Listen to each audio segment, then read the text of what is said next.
Well, good afternoon. I'd like to welcome you to the Institute for Policy Innovation's World IP Day policy briefing. Again, virtual this year because of the various restrictions related to the COVID-19 pandemic, or I suppose we should start calling it the COVID-19 endemic. My name is Tom Giovanetti. I'm the president of the Institute for Policy Innovation. We at the Institute for Policy Innovation are an accredited NGO, that's a non-governmental organization with the World Intellectual Property Organization in Geneva, Switzerland. And so we have taken the lead over the last dozen or more years to host an official World IP Day celebration and event in Washington, D.C. Today we are in Washington, D.C., but again, we're doing this virtually because of some of the rules and the restrictions. Hopefully next year we will finally be able to do a fully in-person event and be able to greet you all in person and feed you and do some of the other things that we normally do for our World IP Day event. We'll be talking today about specifically some copyright related issues. Our last two World IP Day events have been heavy on patent issues, again, because of the COVID pandemic. And so today we'll be returning to copyright to talk about copyright for quite a bit of time. And then we will have our friend, Professor Mark Shultz from the University of Akron Law School, who will wrap things up with a discussion about the role of IP and the function of IP during the pandemic. This event is being recorded, and we will be archiving it on our website and also on our YouTube channel. So if you want to share this with anybody else that you think would benefit from it, you'll be able to do that just a day or two after today. And if you go to our website at ipi.org, you'll be able to find it there. Or you could simply go to YouTube and you could search for the Institute for Policy Innovation channel, and you will find it there. The Institute for Policy Innovation, for those of you who don't know, is a 35-year-old free market public policy think tank.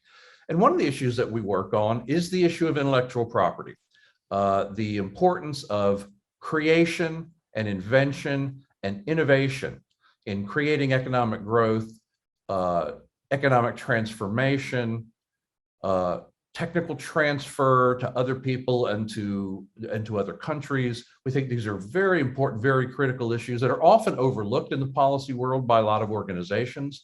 And so we at IPI are pleased to be able to work in those areas and also to bring you events like these. Our first speaker today is Charles Randolph. Charles is the head of NGO and industry relations at Wipo, at the World Intellectual Property Organization.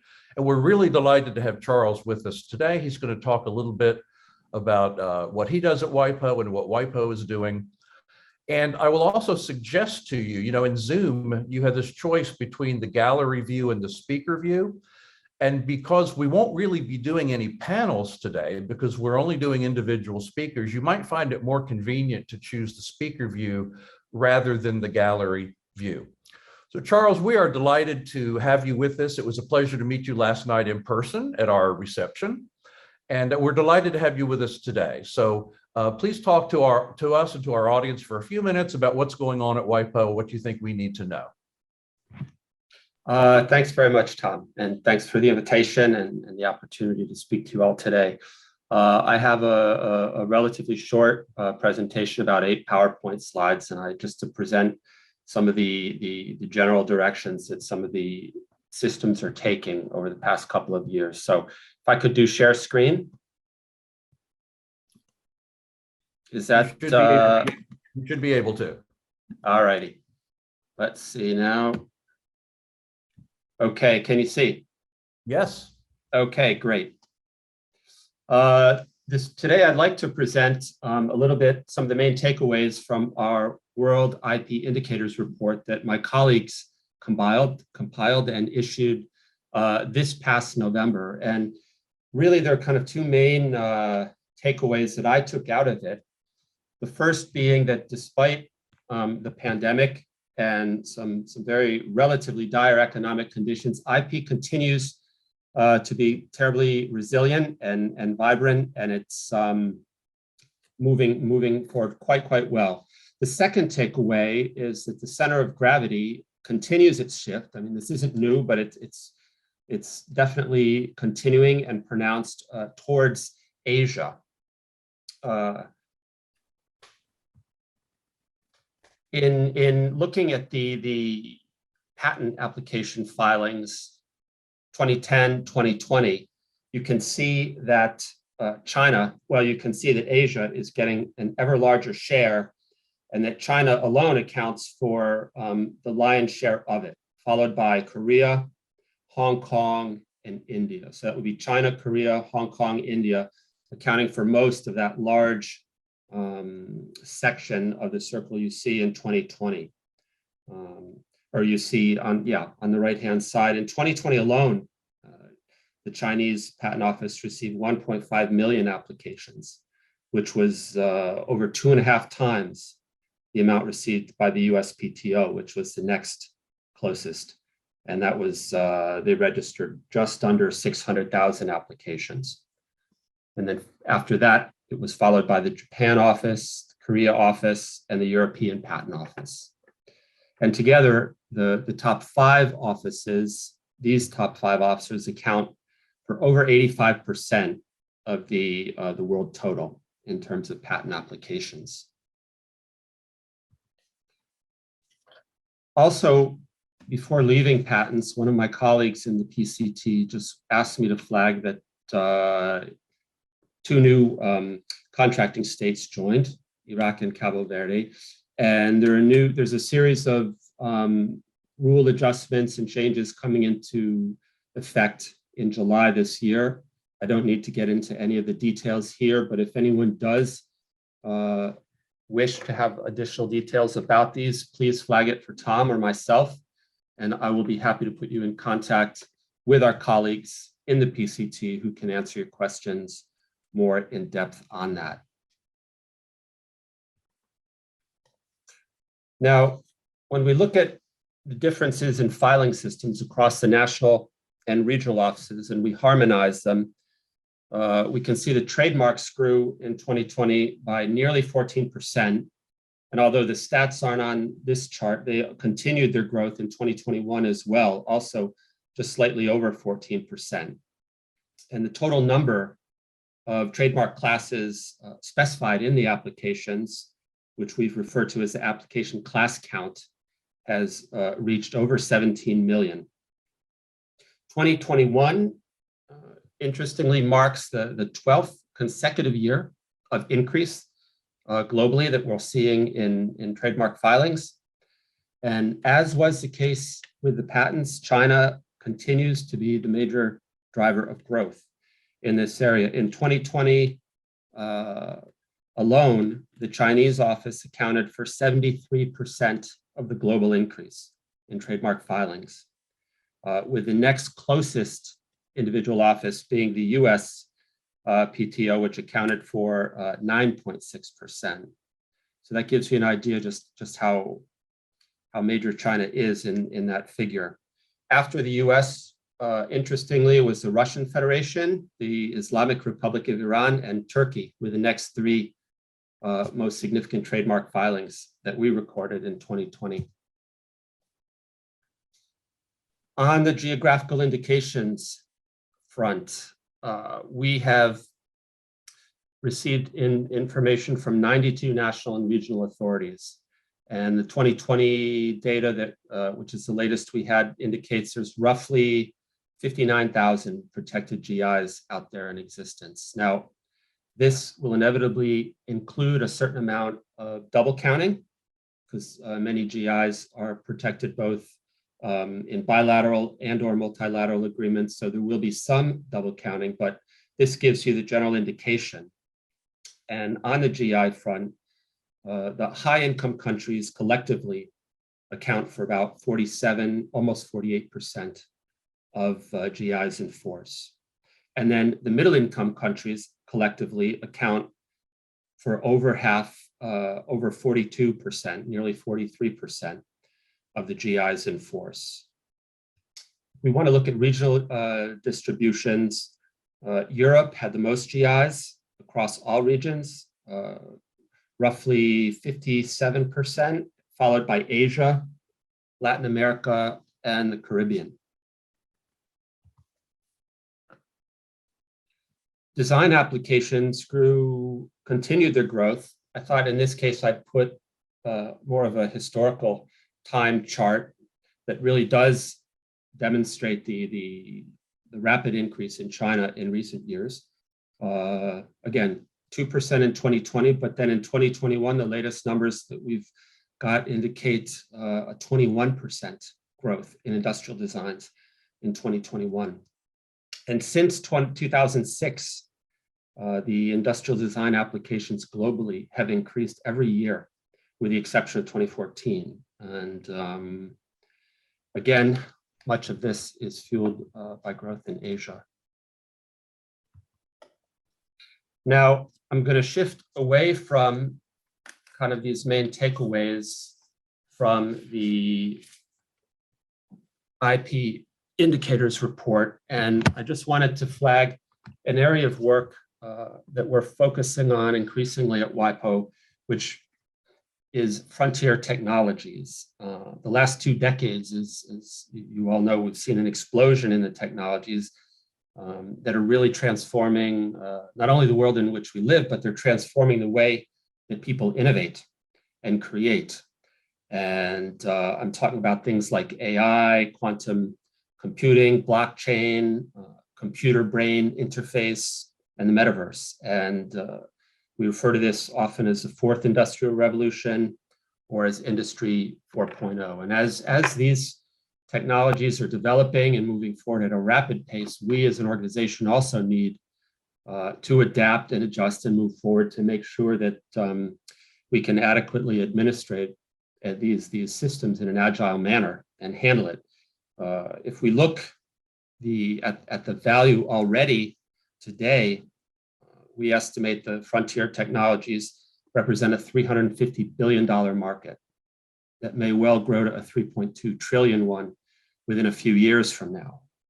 And this is largely being fueled by the digitalization of the economy. And looking at I won't read the numbers, but you can see on the slide, there's a lot of data out there and a lot more that's being generated. So this space is just going to continue to grow, and we're focused on this. And one of the activities that Wipo conducts is what we call the Wipo Conversation on IP and Frontier Technologies. And what it is, it's a virtual global forum in which we discuss and share knowledge among the widest possible stakeholders about the impact IP is having on frontier technologies and frontier technologies is having on IP. We do 2 sessions a year. The last was earlier this month, and we drew about 1,000 registrants and from over 117 countries. I wanted to flag our next session of the Wipo Conversation on Frontier Technologies, scheduled for this September. It will be open to all, so anyone who would like to may find and register for it through the Wipo website. And I also wanted to flag that we do have a newsletter that touches on some of the developments related to IP and frontier technologies. And anyone who is interested in subscribing to that newsletter could send an email to the address indicated here on the screen. And with this, as with any of the topics I've touched on today, please don't hesitate to get in touch with me directly or through Tom, and I will be happy to put you in touch with our experts. But again, I think the takeaway is that despite the pandemic, despite some very, very adverse conditions, all the indications that we're getting is this IP is continuing to grow. It's becoming more and more important and challenging than ever. And we're very much focused and looking forward to moving forward on that. So with that, I will say thank you. That's my email. And I'll turn it back over to you, Tom. Thank you, Charles. We really appreciate that. Although as an American, it sort of intimidates me a little to see that this shift toward Asia in every area seems to be happening, apace. And it's a real challenge to America's innovation leadership going forward, but that's a topic for another day. Thank you very much. And now what I'd like to do is I'd like to introduce IPI Senior Fellow Bartlett Clellan, who will introduce our next speaker. Bartlett. Thank you, Tom. And thank you, Mr. Lowrey. I think I followed most of that. Hopefully everyone else did as well. And thank you, Tom, for that question, because it leads perfectly to our next speaker, who is Shannon Sorenson. And I see we actually get to see her. That's great. Thank you for joining us, Shannon. Shannon's going to speak on overregulation of songwriters in the current music copyright landscape.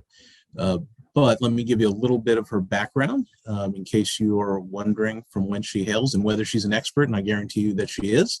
She is the Vice President of Legal and Business Affairs at the National Music Publishers Association, the primary trade association that represents music publishers and their songwriting partners in the United States.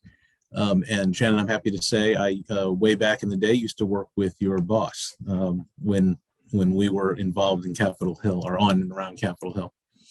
She joined NMPA in 2017 as one of the primary lobbyists, and then spent her first 2 years there helping secure the passage of the Music Modernization Act, which is the largest copyright reform legislation in decades.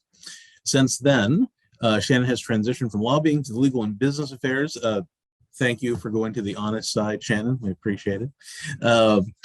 And her work now includes copyright infringement litigation, notably including spearheading NMPA's infringement suit and subsequent settlements with Roblox, negotiating model licenses, and participating in rate-setting proceedings before the Copyright Royalty Board, or CRB, for those of you who are familiar.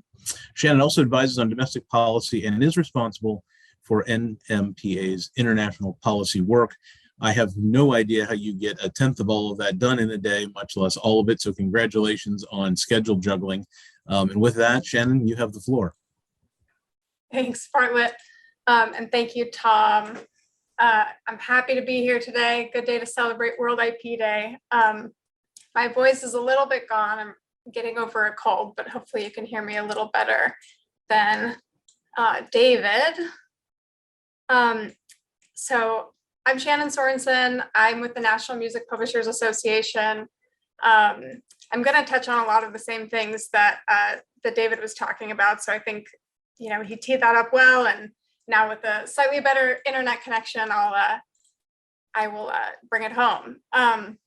So by way of background, though I'm sure I'm preaching to the choir for everyone on this call, in every song that you hear on the radio, in a movie, on a streaming service, there are two copyrights. One is in the sound recording, which is typically represented by a record label. And the second is in the musical work, the composition itself, the notes and lyrics that are created by a songwriter or composer like David, who just spoke, and represented by a music publisher or administrator. So I want to talk about the importance of protecting copyright in musical works, and touch on a couple of the challenges that are facing music publishers and songwriters right now, namely overregulation of their property rights and a lack of adequate enforcement remedies when it comes to online piracy. So as a foundational matter, I'm sure everyone on this call knows, but since it is World IP Day, indulge me in revisiting it. Copyright protection is enshrined in the Constitution as a foundational property right. Article 1, Section 8 of the Constitution tasks Congress with promoting the progress of science and useful arts by securing for limited times to authors and inventors the exclusive right to their respective writings and discoveries. The founders recognized the value of creativity and understood that protecting IP encourages and promotes creation and benefits society at large. Practically, copyright protection acts as an incentive for individuals to turn their creativity and their ideas into something that they can sell and trade in the marketplace. We can see the fruits of copyright protection all around us. The proliferation of music, TV, movies, books, and art, they are all a testament to our very strong intellectual property system here in the US. The US IP system is the bedrock that enabled the US music industry to become the largest music industry in the world. And the US is the world's largest exporter of music. So there's no doubt it's a very valuable commodity, and IP enables that. However, there are definitely shortcomings in our current system that should be corrected. So one of these things is that the benefits of copyright are being hampered by overregulation. And David brought this up, and I'd like to discuss it a little bit more in detail, is the compulsory license. So for over 100 years, songwriters have not had the ability to negotiate for the full value of their IP in the free market. Approximately 75% of a songwriter's income is strictly regulated, to the detriment of music creators and to the benefit of big tech. As I'm sure you know, copyright is not just one right, but a bundle of rights. And one of the rights in this bundle is the right to reproduce your work or to make copies of it.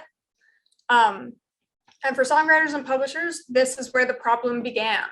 Back in 1909, with limits on their right of reproduction, Congress put the sale of player piano rolls under a compulsory license because they were concerned about competition in the player piano marketplace. So anyone who wanted to make copies of a song could do that at a government set rate. The goal was to promote competition in the player piano market, but over time, this compulsory license expanded and has been applied to so many more things than it originally was intended. It's been applied to records, to CDs, to digital downloads, and eventually to on-demand streaming. So the laws that were enacted over 100 years ago today protect the largest companies in the history of the world, Amazon, Google, Apple, from having to pay songwriters a free market rate for their right of reproduction. We made some really necessary improvements to this system with the Music Modernization Act, but there's still some work to be done. So one of the things that the MMA did was changing the standard by which the Copyright Royalty Board sets the compulsory license rates. It used to be a balancing test, and now is a willing buyer, willing seller standard, which means that the Copyright Royalty Board needs to set the rates at what would approximately be what a willing buyer and a willing seller would agree to in a free market.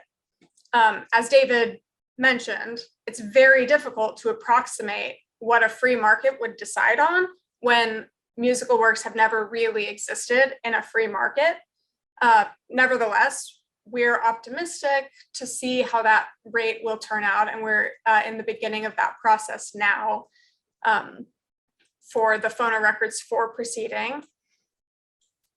But again, as I said, the current system is far from ideal. The Copyright Royalty Board is an extremely time-consuming and expensive process that we have to go through every 5 years just to negotiate rates that we would be able to get easily if we were not under a compulsory license. And these proceedings sometimes get appealed, like right now. So currently, we're both in the middle of a remand proceeding for the last rate period and in a new proceeding for the next rate period. So the current system is causing a lot of uncertainty in the market, and there's a lot of questions about what rates apply when, and that uncertainty is extremely harmful to copyright owners. So in an ideal world, songwriters and publishers would not be hampered by all of this bureaucracy and would be able to negotiate in a free market. So that's the problems with the mechanical right. Turning to the reproduction right, turning to the public performance right, this is also significantly curtailed by regulation. The two largest performing rights organizations, or PROs, which negotiate blanket licenses, collect royalties, and enforce performance rights on behalf of songwriters, are governed by consent decrees from the 1940s. Under these consent decrees, it is a federal court rather than marketplace negotiations that determine what songwriters are paid for the public performance of their works. And up until the passage of the Music Modernization Act, those courts could not even consider similar marketplace licenses when setting these royalty rates. This resulted in the gross undervaluation of the public performance right of musical works. And an example of this undervaluation is the discrepancy between public performance revenue for the music publishing industry as compared to the record label industry. So these are the same public performances. And despite sound recordings not having a performance right for traditional radio, record labels still make twice as much from the radio industry than publishers do, which means with half the rights, sound recordings are twice as valuable when it comes to public performing. And then when you look at only digital radio, so excluding AM and FM radio, and both the sound recording and the musical composition are paid for digital radio, the sound recordings are paid 6 times as much as the musical composition. So that underscores the harm that has happened to songwriters and music publishers from these regulations. And I think the importance of looking critically at them and seeing how we can make improvements. And then second, I want to touch on enforcement issues. So another really pervasive issue that faces the music industry today is that copyright owners don't have meaningful tools to enforce their rights online. Online piracy is a global issue. In the United States, the Digital Millennium Copyright Act, commonly called the DMCA, was enacted in 1998. It was designed to incentivize internet service providers to help copyright owners prevent and mitigate online infringement by giving service providers a safe harbor from liability if they met certain requirements. But that collaborative ecosystem that was envisioned by Congress in 1998 is not the reality that copyright owners are experiencing today. Courts have vastly expanded the safe harbor far beyond Congress's intention. They've effectively read the meaningfulness of the responsibilities on digital service providers out of the statute. So there's very little that digital service providers have to do to qualify for the safe harbor, and they're almost never found outside of the safe harbor. So this means copyright owners are facing an uphill battle when it comes to addressing online piracy, and there's not very much incentive that digital services have to help with that problem. So what that looks like today is copyright owners spending massive amounts of time and money identifying unlicensed uses of their works online. And then their remedy is to send a takedown notice, but there is no requirement that it can't be re-uploaded. So what happens all the time is you'll send a takedown notice and they'll take it down, and then the work is re-uploaded somewhere else on the site, basically immediately. This is commonly called the whack-a-mole problem with the DMCA. And in reality today, most music publishers and songwriters don't at all have the bandwidth or the resources to even try to combat online piracy. It's really only the largest ones that, that even have the ability to do that in-house. But a small artist or a small songwriter who's focused on writing music doesn't have time to spend 40 hours a week looking on the internet to find their songs and send takedown notices on them. And even if they did, there's not very much benefit from doing that, given that things could just be re-uploaded. So we're facing sort of a very complex problem and not a lot of remedies here. It's very important, especially as things become more and more digital and more of our world becomes, moves online. It's necessary to correct that imbalance when it comes to online piracy. And to make sure that internet service providers have adequate incentives to help combat infringement online. Senator Tillis recently introduced a bill that is aimed at trying to help right the ship in this area. And I believe Jessie is going to talk about that in just a couple of minutes. So I'll leave that to her. But to conclude, the importance of robust copyright protection cannot be overstated.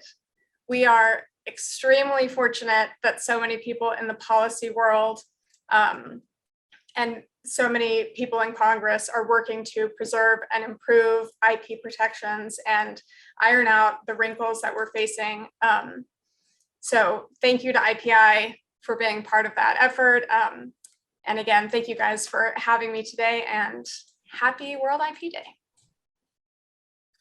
Thank you, Shannon. I have a quick question. So not to date myself too much, but so I was on Capitol Hill and involved in the drafting of the DMCA. And one of the, you mentioned part of the reason we had notice and takedown. The bigger piece that moved my boss was about reducing compliance costs from the legal side. So in other words, not only would the infringing content come down, okay, that's great, but it then provided the name and the place, et cetera, of the infringing individual, so that a lawsuit could go if it had to.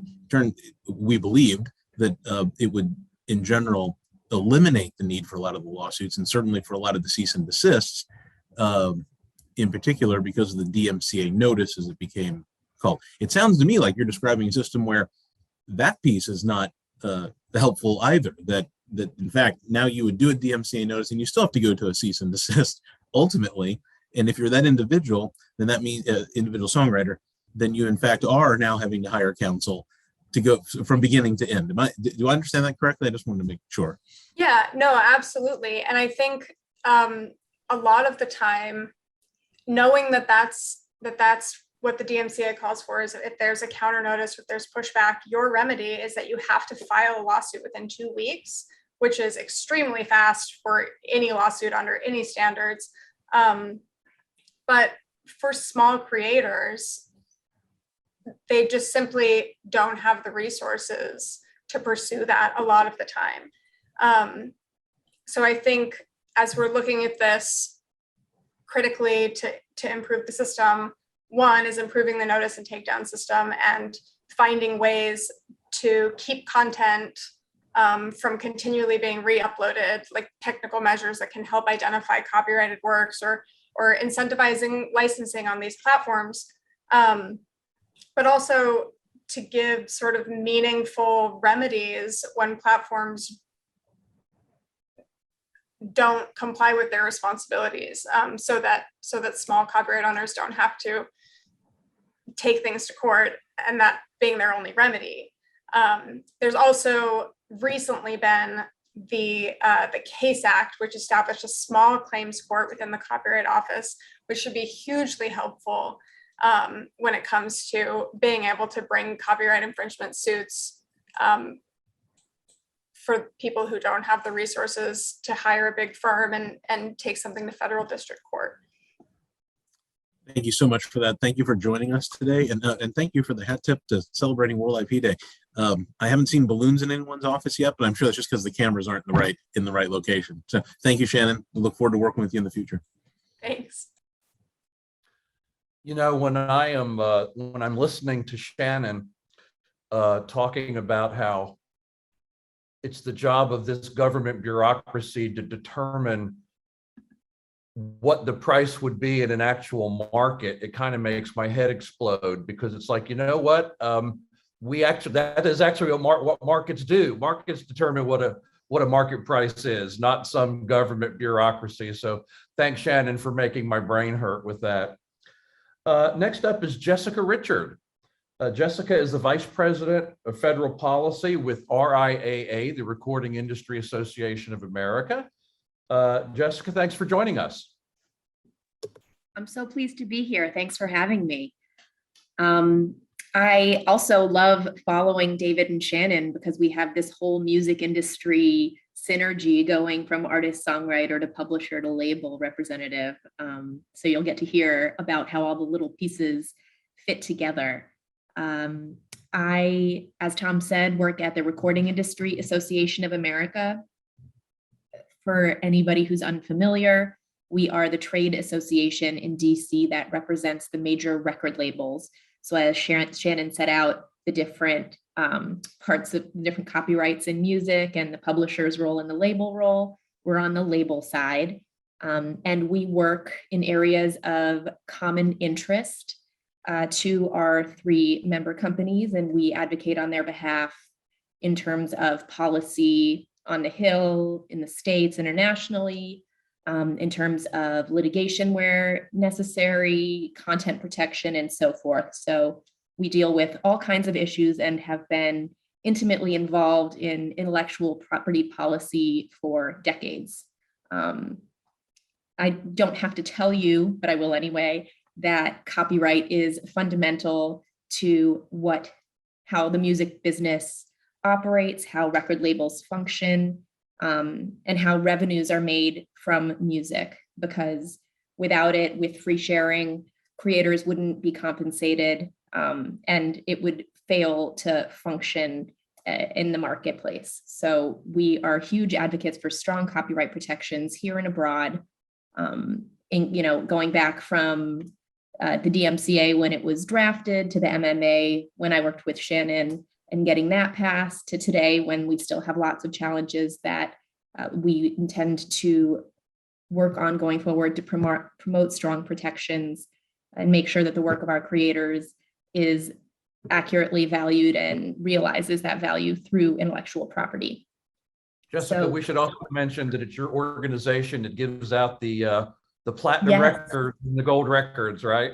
Yes, that's the most fun part of what we do. Right. We certify gold and platinum records. And if you follow our social media, that's the glitzy fun side that we get to work on to celebrate the successes. Because as David said, it's really hard to achieve that level of success in the business where most recordings don't make it, most artists don't make it to that level. So at the pinnacle, when you have gold and platinum, it's a really big deal, and we like to make a big deal of it. Bringing us back to World IP Day, because I too am here to celebrate. I wish I had the balloons or confetti, but the theme this year deals with youth, young people, and intellectual property. And as I contemplated that, I thought there's kind of 2 components that you can look at through that lens. One is youth as creators, which some of the most talented, most innovative creators in our industry today are young people, some of the most successful, between Billie Eilish and Dua Lipa and Olivia Rodrigo. And so you have that creative side where young people can take advantage of intellectual property to help drive the industry forward, to reach their fans, and to creatively advance the field generally. But also it's interesting to think about young people as consumers of intellectual property and how they influence the direction of our industry as well. So as consumers, young people often are trendsetters, they're market makers, not just in terms of what they're listening to, but also in terms of how they consume music, which we all know has changed dramatically over the last 20 years, and in large part due to young people. Well, the digital revolution has affected us all, but our IAA released our annual numbers recently, and for the first time included TikTok revenues in them. And TikTok is an enormous platform, the popularity of which is driven largely by young fans. And lots of artists have made their break on there and have gained popularity through that platform. And other platforms similarly are driven by engagement with young fans, like the gaming platforms, your Twitch and your Roblox. Someone mentioned the metaverse earlier. There's all kinds of emerging technologies where young people often are the first to flock, and where we in the music business often find new forms of exciting engagement and new opportunities to move the ball forward, because we do view ourselves as a group that appreciates technological advancement, tries to move things forward to provide fans what they want, where they want music. So young people have that keen eye and that willingness to try new things, which I think is going to provide for all kinds of experiences incorporating our products building off of intellectual property going forward that are going to mold the shape of the industry. But none of that can exist without adequate content protection. I mentioned earlier that's something that RIAA engages in and is very important to our mission, because we create music. If revenues aren't derived from that music, it doesn't float. The business doesn't work. So we are out there sending notices for takedowns of music, identifying pirate sites and trying to have them removed. And also in the policy sphere, trying to advance policies that promote lawful consumption of music and discourage unlawful consumption. And it's an onerous process taking care of content protection. We at RIAA have the resources to use lots of technologies like audio fingerprinting technologies to help us identify infringements online and facilitate removal. But it's expensive, it's difficult, it's time consuming. And often, not only are rights holders not on the same playing field in that regard, but platforms have their own technologies that can do the same thing, and they often aren't used for that purpose. They might be used for commercial purposes for a platform, but not to help manage infringement on that platform. And this is an area that we think is ripe for policy changes if cooperation fails and we can't get to a mutually agreeable place with platforms to agree, okay, infringing material, pirated material should come down and you should use the tools you have to do that, and we'll keep trying to help you. So what we're after is everybody working together. But we know 24 years after the DMCA was enacted that that sort of cooperation hasn't been realized yet. So Shannon alluded to the Smart Copyright Act, a piece of legislation introduced by Senators Leahy and Tillis a few weeks ago. And that's a really important component to this vision of cooperation that we're trying to realize. And it deals with standard technical measures. That standard technical measures go back to the DMCA. And like Shannon referred to, this vision of cooperation where the burden would be shared between creators and service providers. A standard technical measure was a broad consensus would be reached among stakeholders about a measure, and it's used to identify and protect copyrighted works. And once it had that broad consensus, it would take on the force of law, and platforms would be required to accommodate and not interfere with that measure going forward in order to protect their platforms from infringement and protect the copyrighted works. But we've seen that unfortunately, when you have an incentive structure that requires a broad consensus and imposes potential liability, there's not likely to be a broad consensus reached, because any sensible lawyer will advise their client not to do something optional if it exposes you to liability. So here we are without any standard technical measures 24 years later. And what this bill does is try to take into account ways to promote that type of cooperation through this new designated technical measure process that skips over the consensus requirement.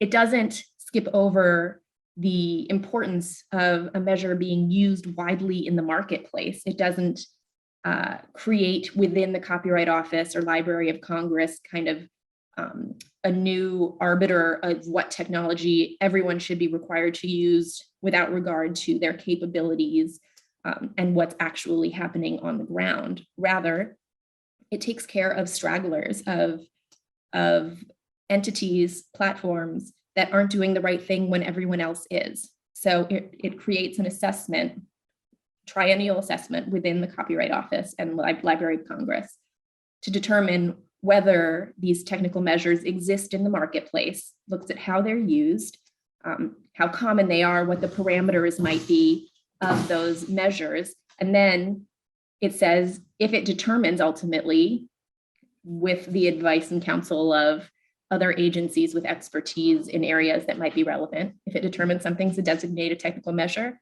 a platform will face repercussions if it doesn't use it. So this finally is a stick that takes care of the incentive problem and hopefully helps recalibrate some of the balance intended in the DMCA to help creators and service providers together work on eliminating infringement, eliminating piracy, or at least mitigating the problems that are widespread right now, and promote the whack-a-mole, endless and expensive problem that Shannon referred to. So we are optimistic. We hope there's cooperation going forward. Our industry has been rebounding in recent years, and we are encouraged and excited about opportunities going forward. But there is much to do to create the healthy and vibrant marketplace where everything realizes, more products realize the value they should. Apologies, my dogs also are celebrating World IP Day. We're all very excited about it. So thank you for your time. Thank you for having me here. Happy World IP Day. Thank you, Jessica. We are dog lovers at IPI, so we totally get it. We totally understand. And thank you for drawing our attention to the Smart Copyright Act, because you know that technology exists. I mean, for Pete's sake, I've got an app on my phone. If I'm in a restaurant and I hear a song playing over the PA, it'll identify the song for me, So, I mean, we know this technology exists. We just have to get everybody to use it. All right. Well, thank you so much. And now we would like to turn to our longtime friend of IPI, Professor Mark Shultz. Mark has been part of previous World IP Day events for us. Mark is the Goodyear Endowed Chair in IP Law at the University of Akron School of Law. Mark has done a ton of academic research over the years on intellectual property, both in the copyright and in the patent side. He has been involved with the World Intellectual Property Organization, and he's been a personal friend, and we're really delighted to have you with us today, Mark. So I'll turn the program over to Professor Schultz, and then afterward, our resident scholar, Dr. Merrill Matthews, will probably have a couple questions for you. Well, thanks. I'm very happy to be here, and I appreciate the invitation as always. I'm going to share my screen. Okay. And there we go.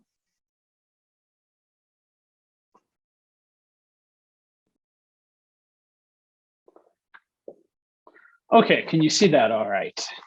Yes. All right, excellent. Okay, so a little bit of a change of pace, but I think this topic is still current and terribly appropriate for World IP Day.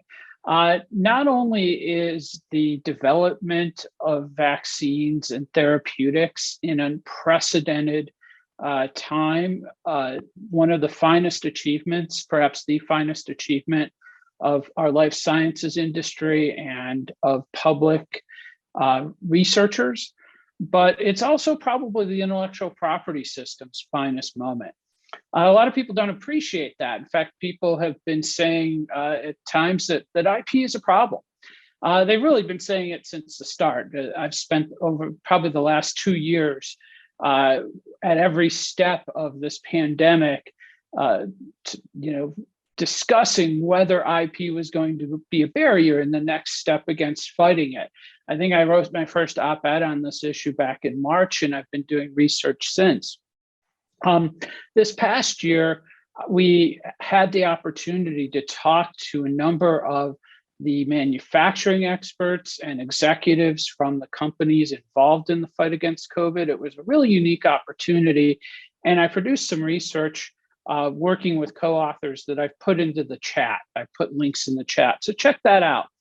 I think some of the takeaways that people don't appreciate that I think make it important to explain the role of IP in the fight against COVID-19 and how important it was that I want to, first of all, debunk the idea that perhaps the public sector could have done this all itself. Why did we have to spend billions of dollars? Well, we did spend billions of dollars, and why should they make money off of it? After all, the public contributed it. It started out in university labs, and the government contributed in part to the development. Why why should anyone profit off of it? Why should anyone own anything? Well, I think it grossly underestimates the role of the private sector and the importance of division of labor. The other thing people really don't seem to have perceived and understood is the extent of collaboration that happened in the fight against COVID, just how widespread it was, how many competitors, big competitors, came together, and the role IP played in facilitating that collaboration. IP was not a roadblock. IP was what brought people together. So I'm going to explain that today. All right, so the IP has been the IP system, and here I'm mostly talking about both patents, the prospect of getting patents, and trade secret protection.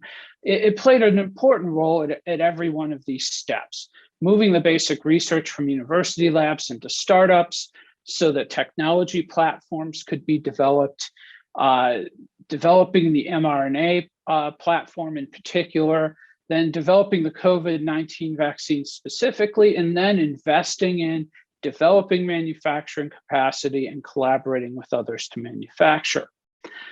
This is a system when you're taking any life sciences product from basic research to patients, requires many steps. And there's a really important division of labor among research universities, among hospitals and nonprofits, and then biotech startups and larger pharma companies. They all come together and work together to bring these products to market, playing an important role at each part of the story. At each one of these major milestones, starting with basic science, there's a collaboration between the public and private sectors. But what you'll notice this graph represents is the share of work done solely by the private sector increases at each step. And what allows that to happen is intellectual property. Intellectual property is the foundation for the investment that must be made at each step. Each of these steps gets more and more expensive. Even each step of clinical trials. We learned a lot in the last 2 years about phase 1, 2, and 3 clinical trials. The price goes up by an order of magnitude at each step. The private sector typically bears that risk, and they bear it because of the prospect of being able to get a return on that investment, and intellectual property supports that. Now let's zero in on the development of mRNA vaccines. I think it's a really instructive story. It starts out it's an overnight success story about 60 years in the making. It starts with the discovery of mRNA, and I'd say for the first nearly 50 years of this story, research was being done in labs. People weren't sure what could be done. Early on, there was an idea that mRNA could be used to,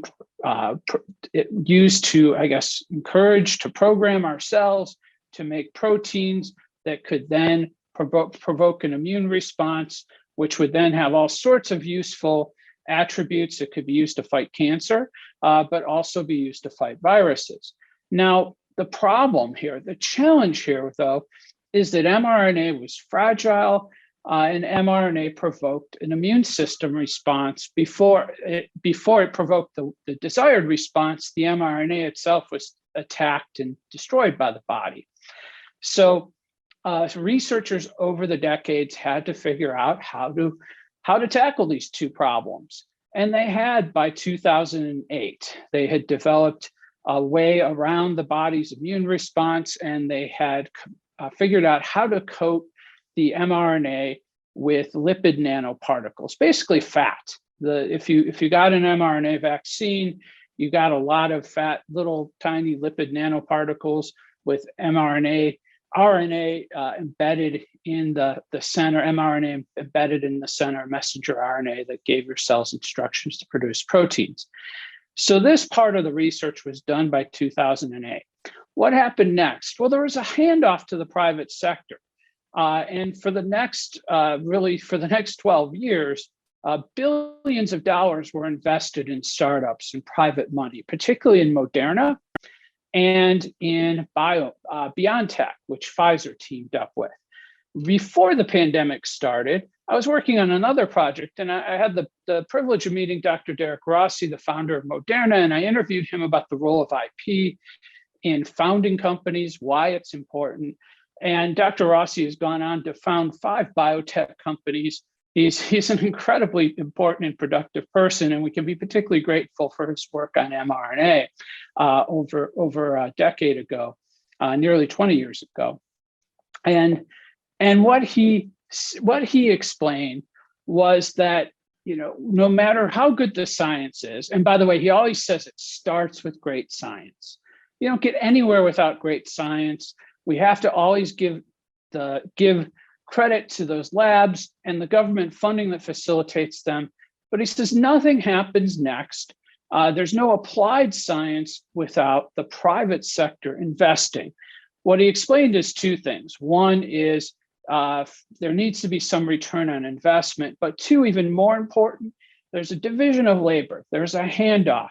Dr. Rossi says, look, the government or academics couldn't do this job. It needs to be done by the private sector. There's a whole industry out there that can take something, develop it into treatments for patients, take it through the clinical trials, take it through the regulatory process, manufacture it and get it to patients. Each of those steps is tremendously difficult, takes a lot of investment, and there needs to be some security and trust. And the security and trust ultimately comes from IP. And what we see, I described each of these important innovations. What we see is that they all had to come together to create the vaccine. So at first, there was the genetic information that was the product of basic science, and that code was freely shared.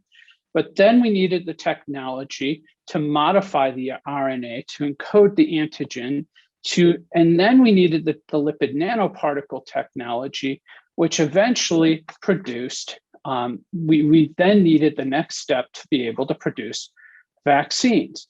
So at every one of these steps, new innovation was required. And I think what a lot of folks might not fully appreciate is just how complicated and competitive the IP landscape is here. And boy, you look at this chart and it makes your head spin. What's important here is to realize how many different parties contributed to create this technology.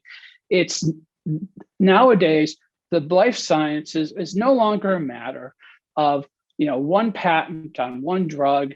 You find a new compound, you find a use for it, you patent it, and then you take it through the regulatory process, trials and regulatory process. That's the old paradigm.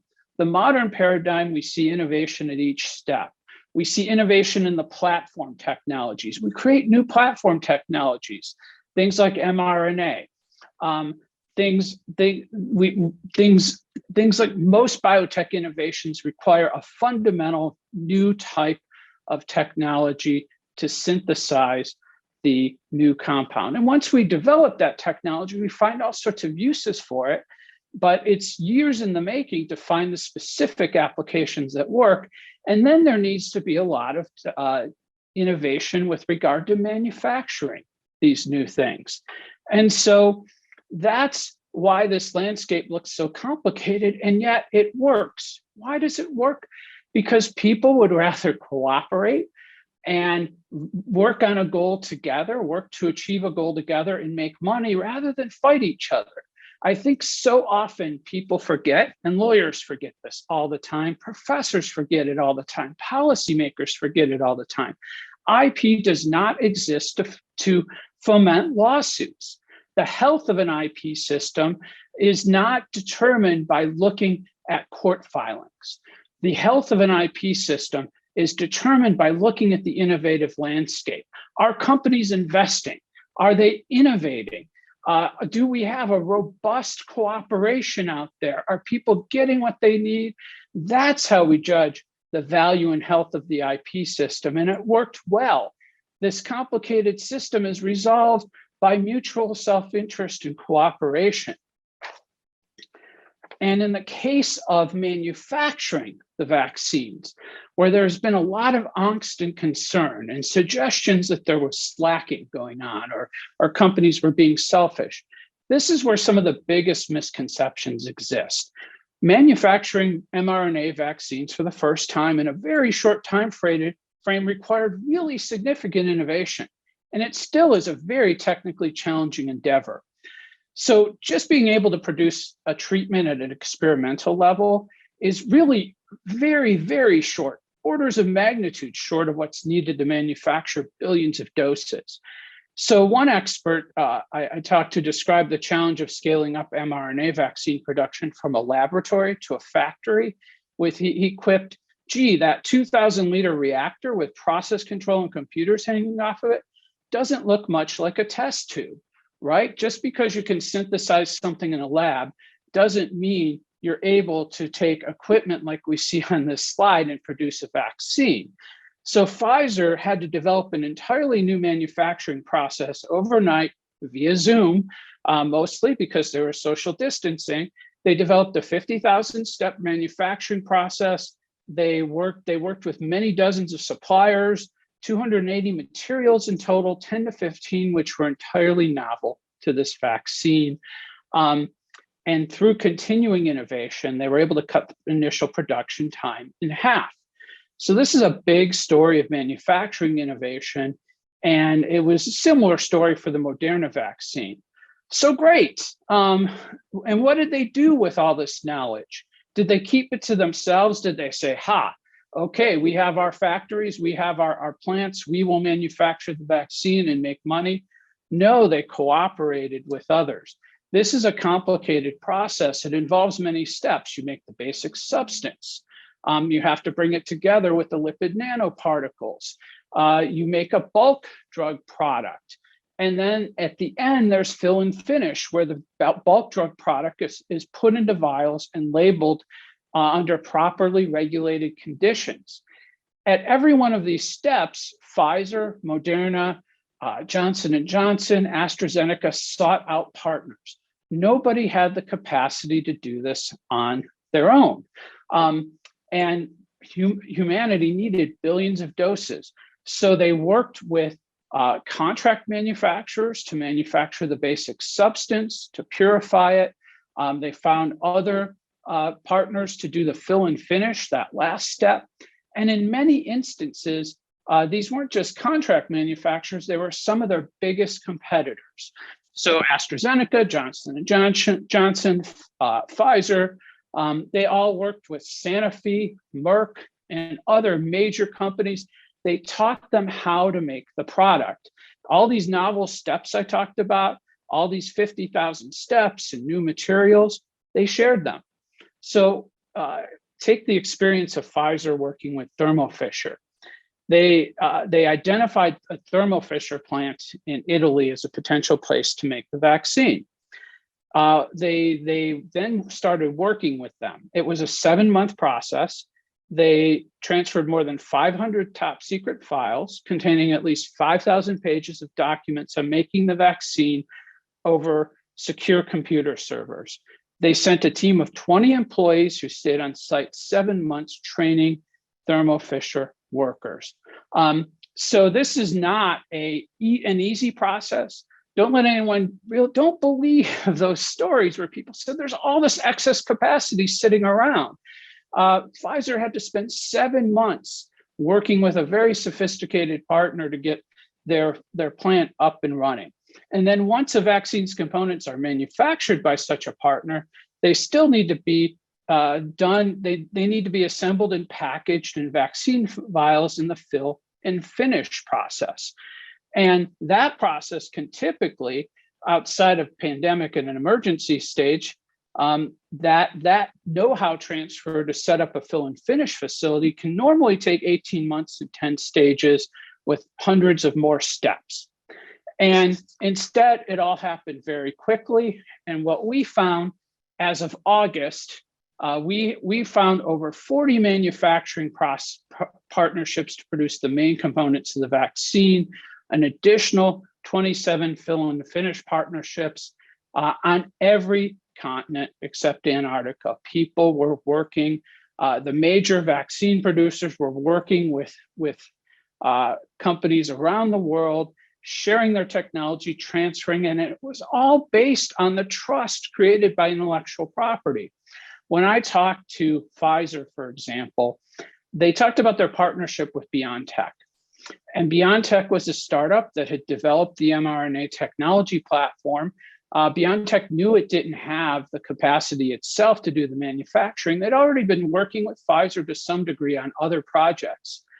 They came together in early March 2020. They decided they were going to work together. Before they even concluded an agreement, they started sharing information, knowing that the intellectual property laws would protect them. They shared some of their most sensitive proprietary information. And as the Pfizer lawyers told me, they said, we can't speak for BioNTech, but we can't imagine they would have done this if they didn't have confidence in the IP system. And so they worked together. And when we talked to pharma companies, what we found, we asked them, what would happen if you didn't have IP rights? And some of the less sophisticated arguments you've heard about the role of IP and the potential, what if we took away IP rights? What if there were a waiver of IP rights in COVID vaccines? Some people might say, oh, nothing would happen. There wouldn't be any innovation. It's not true. The life sciences companies say, look, this is the business we're in. We want to save lives. We would step up, but we'd have to do it in different ways because we owe our shareholders and employees duties. We couldn't, BioNTech couldn't necessarily team up with a Pfizer without the confidence of IP rights. There'd be certain countries they wouldn't do manufacturing or fill and finish in if they didn't trust the governments of those countries to respect their IP rights. We'd have a much longer process. We'd have much less production capacity. We'd have much less information sharing if people don't have confidence in their IP rights. We still might get there, but it wouldn't happen at this unprecedented speed. Okay, so what can we do? This is my last point. What can we do better? I don't think it would take an IP waiver. I think that would be counterproductive. I think we need to continue to fund basic research. This is not a private sector only triumph. This is a triumph, as I said, decades in the making, and that investment in basic science was incredibly important and continues to be. But we need to recognize that as the Bayh-Dole Act achieved in the United States, we need to encourage the handoff from public research to applied research in the private sector. Now, how do we encourage people to develop vaccines? Well, one way governments did it is they made promises to purchase the vaccines. That was very helpful, but it also created a situation where they had contracts that gave them first dibs on the vaccines. So in the future, we need to pool advanced purchase commitments like that. We also found many trade and regulatory barriers. For example, once a vaccine is filled and finished and labeled for distribution in one country, chances are it cannot be distributed in another country because there's not enough regulatory harmonization. We need to bring those barriers down for the next emergency. And the biggest problem we have right now is not production capacity, not the number of doses available now, it's distribution capabilities, the last 50 to 100 kilometers. This is a problem we can't solve in conference rooms by that beautiful lake in Geneva. This is a problem that's a nitty-gritty problem that you need to get into countries. You need refrigerated trucks. You need trained healthcare workers. You need infrastructure. You need to get vaccines to people. That's what'll make a difference and save lives. So this is, a triumph of IP. We need to continue to support the IP system, and I look forward to seeing what the life sciences can continue to do with robust IP protection. Thank you. And thank you, Mark. We're running a little short on time, so I'm just going to ask you one question here, and that is, you've talked about the importance of IP in the current pandemic that we have, but there may be future pandemics.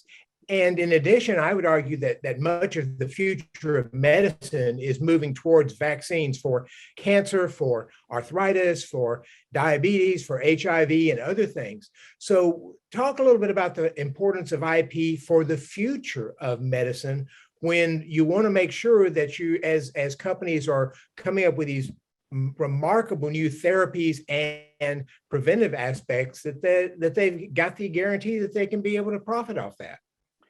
Oh, that's a great question. So most of these innovations start in startup companies, and they're funded by venture capital investors.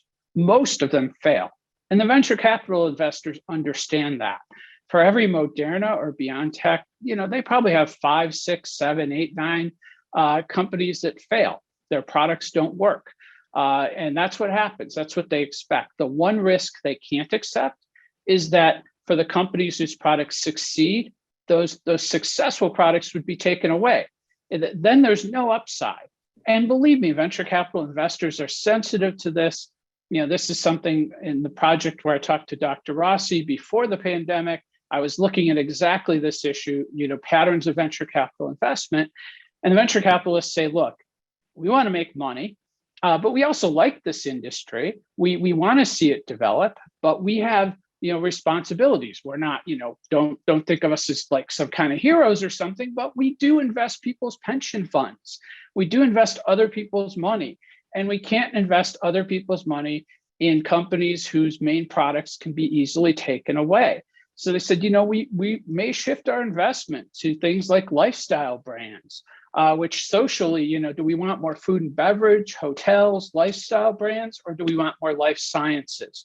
If they see things as more risky, they'll invest less money in them, and we'll get fewer startups and less innovation in the future. Thank you. Tom, back to you. Thank you, Dr. Matthews, and thank you, Mark. That was an excellent presentation, and it was a great way to wrap things up. And wrap things up, we will do. I want to thank all of you for joining us today. As we mentioned earlier, this has been recorded, and it will be made available at our website and at our YouTube channel. So you can share this with your friends and other people that you think might find it to be of value.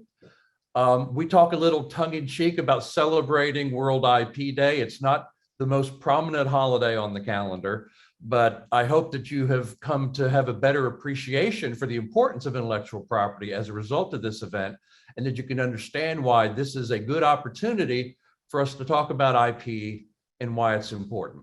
So thanks very much for joining us today. We appreciate your support. We appreciate your interest in our work. Thank you to all of our panelists. And with that, we will let you go to celebrate the rest of World IP Day in whichever way you choose. Thank you.